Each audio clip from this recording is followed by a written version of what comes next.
version of this, and then we'll get back to whatever. This is a true story. When I was a little kid in Philadelphia, actually in Germantown, we lived in like a barracks type of area where for housing for soldiers that came back from World War II who didn't really have, who needed a transitional place. So it was like very close quarters, and it was a predominantly Irish neighborhood. So me and my brother Todd, I was the oldest of my siblings, and it was me who was the leader, my brother Todd who was, you know, the knight, and my sister who was the nurse. And we had our own little gang with a couple of other little kids, but there was a rival gang which was bigger kids, and it was Jackie Reilly's gang. Jackie Reilly is a true person. He was Irish, and but most of the people were Irish. I'm even part Irish, but they were the bad Irish kids, and they used to beat up the little kids. And so I got really tired of this, and so we were all playing, and I don't know, I drifted away, and all of a sudden I heard my brother, who was much smaller than me because I was kind of a tall kid, crying because Jackie Reilly was beating the shit out of him. And Jackie Reilly had no shirt on. He was really cool, and you know, he was like the size of a 12-year-old in an 8-year-old body, and he was like beating up my brother Todd. So I knew I had no chance of beating him up, as you know, just shows how rumors go. I knew I couldn't beat him up, but I knew I had to save my brother. So I looked down and I saw a piece of sharp slate. I took that piece of sharp slate and I just drew in all my concentration, took that slate, went like this. It went hurled right to him and sliced off his vaccination scab. It started bleeding. This is a true story. It started bleeding, and Jackie Reilly started crying and hauled ass home. So, anyway.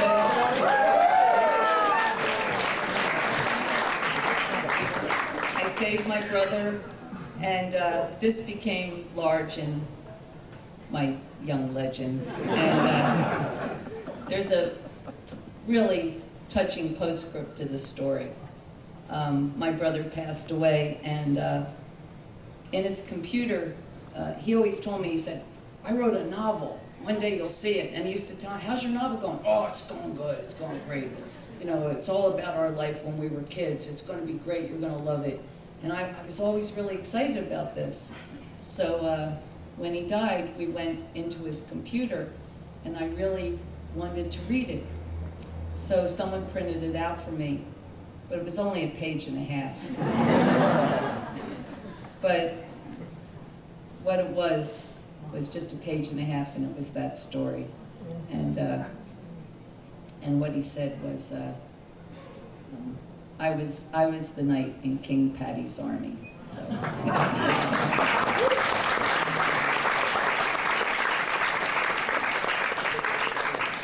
Anyway, I can only say that Jackie Reilly has not crossed my paths. Are you going to finish the novel? No, yeah, it says that's right. So, oh, that's so bad. All right, Lenny suggested this. I know it's good. Oh, Tony. Yeah, that's right. Oh, right, I'm sorry. That Irish tale was no reflection on the Irish people. No,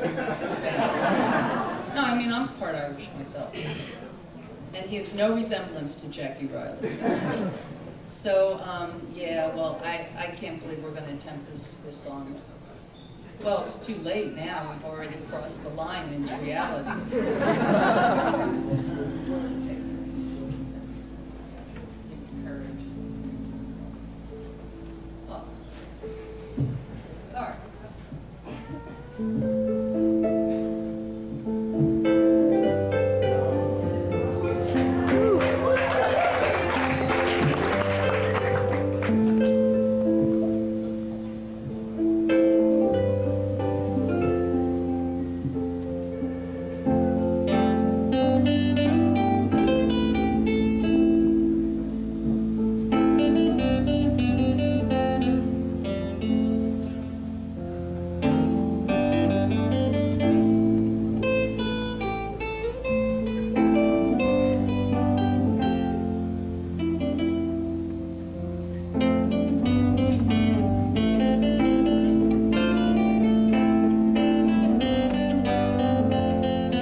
Lenny, Kay, and I, of course, wrote that song, and wasn't it one of the first songs we ever wrote together?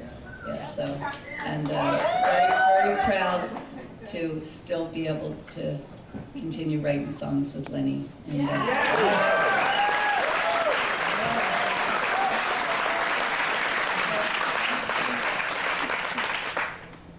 okay, so we have a little time, but for another song or two. Anything else you want to know? Godspeed! What? Godspeed! Yeah. Hey, Patti, how did you and Lenny ever get together? When did you guys meet? How did it all come about? Well,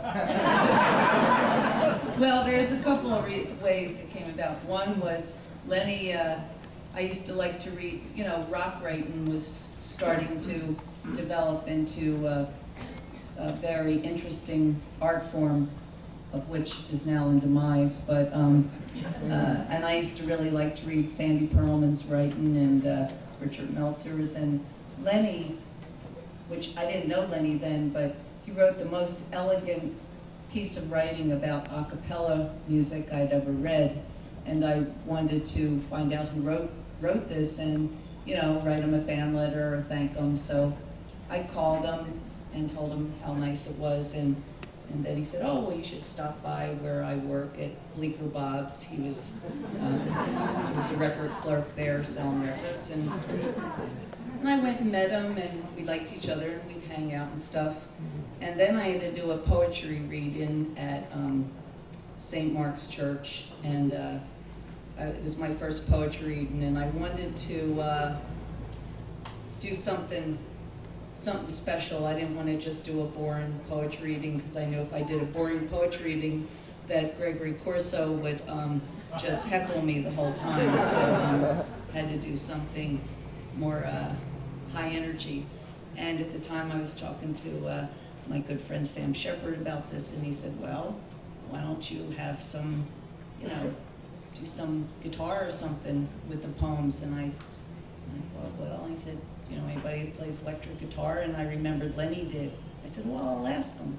And so I did, and then Lenny said okay, and he came over, right? Is that how it went? And I've been regretting it ever since. How'd you meet Tony?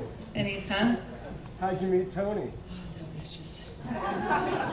Well, Tony was brought in by Lenny to play a couple of songs on Gone Again and then go home. And Jay, of course, when we played at CBGB's, me, Lenny, and the beautiful late Richard Soul, who was our piano player. Jay was our sound person at CBGB's, and he also had another identity. He also played drums with Lance Loud, right?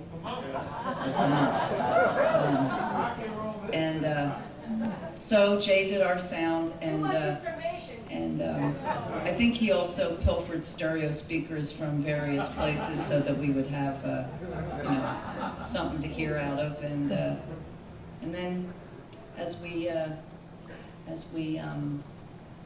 decided that it was time for us to have a drummer, we set out the cosmic feelers, and Jay came our way, and Jay has played on every record I ever made, and in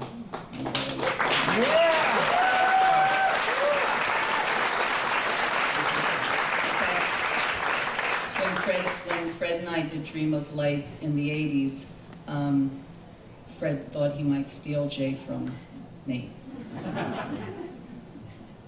Not a chance. But anyway, yeah. Where's Ivan Crowell? Ivan Crowell is he is playing tonight actually, for about 150,000 people in an arena outside of Prague.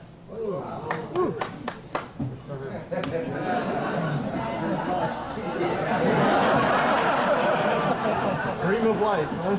Okay, so that settles that.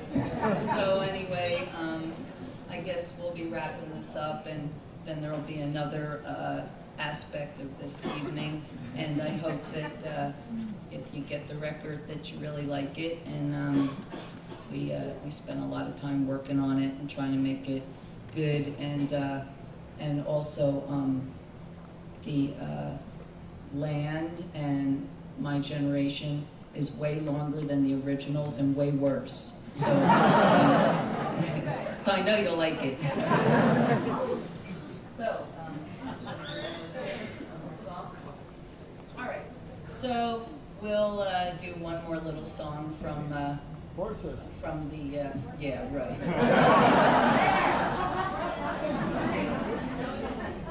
Maybe if you buy 4 copies each. I just said.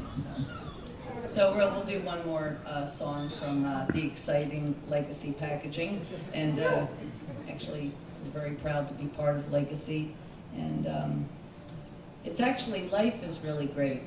I mean, it's sad and everything, and really tough, but I was looking, my daughter Jessie and I were looking at we got all the Legacy records, and we put them next to each other, and I was looking at them. You know how you nobody was looking, so we did this and put ours, in with the other ones, like next to Pearl, and there's a lot of the Clash and the Jeff Buckley one, and all of them. They're really nice. But I was looking at the Pearl record and our record, and it's just amazing. I can remember being in the Chelsea Hotel, and when Janice was staying at the Chelsea, and she was getting ready to do that record, and I was lucky enough to hear her work on these songs, and I heard Chris Christopherson play Bobby McGee for her, and then she joined in and said, "I'm going to do that tune, man." And she did. And I was just sitting there, I was working at the bookstore and moonlighting as a poet at night, and seeing all these people getting ready to do this record. And it never, ever crossed my mind that the time would come where we would have a record and, the same label and sitting next side to Janice's record. So you never know what's going to happen in life. So if never give up, because there's always going to be rough stuff around the corner.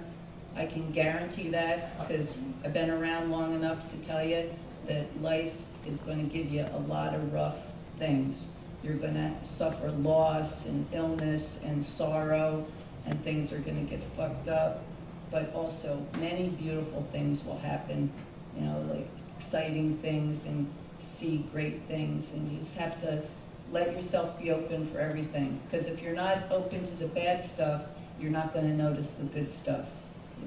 It'll all happen. I guarantee it. So.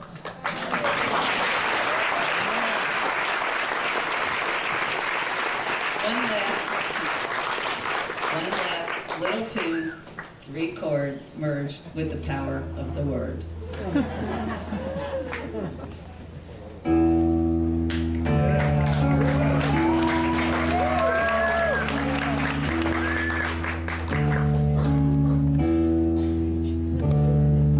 Jesus died for somebody's sins, but not mine.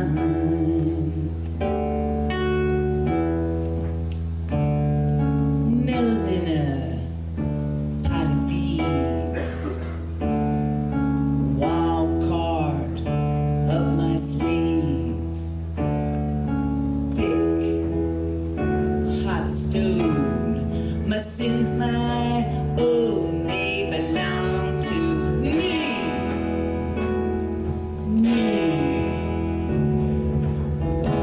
People say, beware, but I don't care. The words are just rules and regulations to me.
too, and, you know, we'll sign stuff, and, you know, we're still here. Where are we going? Up there? Okay, and thanks a lot for coming, and if you get the record, I hope you like it.